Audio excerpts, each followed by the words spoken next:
control of the conceptual frame and tell your story. And each of us did that entirely and coordinated in our own ways. Thank you all very much. Let me ask you this. Clearly what we have been doing, what the Israeli government has been doing is not working. The situation is not getting better, the situation is getting worse. What, in your view, since you all are involved with this on a day-to-day basis and care about it very much, what needs to be done? What needs to be done by the government, in your view? Does the strategy have to change? Does the message have to change? And how much money will it cost? What kind of budgets are we talking about? And bearing in mind that sometimes throwing money at a problem does not necessarily solve the problem. Gerald, let's start with you this time. You can't win a football game or any other sport if you're not in the arena. The Israeli government was not in the arena for most of the last 10 years. And to start with, you have to understand, you have to train, you have to be in that framework, to understand what you're dealing with.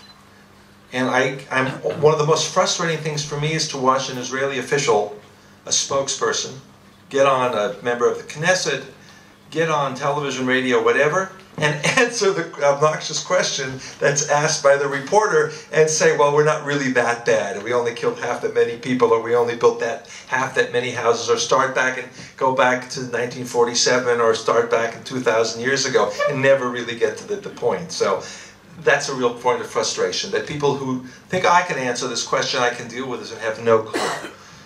It's not a money issue. That is not primarily a money issue. Where the money issue comes up is that I think every Israeli who goes abroad in an official capacity has to understand what they're dealing with. There's an Israeli arrogance issue in it too. It means changing the parameters of the same people that are out there. I will say something nice about the foreign ministry. There are some very dedicated people there, some professionals who have started to put this on their agenda. But it's not deeply rooted in the culture, and it's still the basic idea is, well, we have to do a little swatting here and a little swatting there, but this is not really a threat to the survival of Israel as a Jewish state.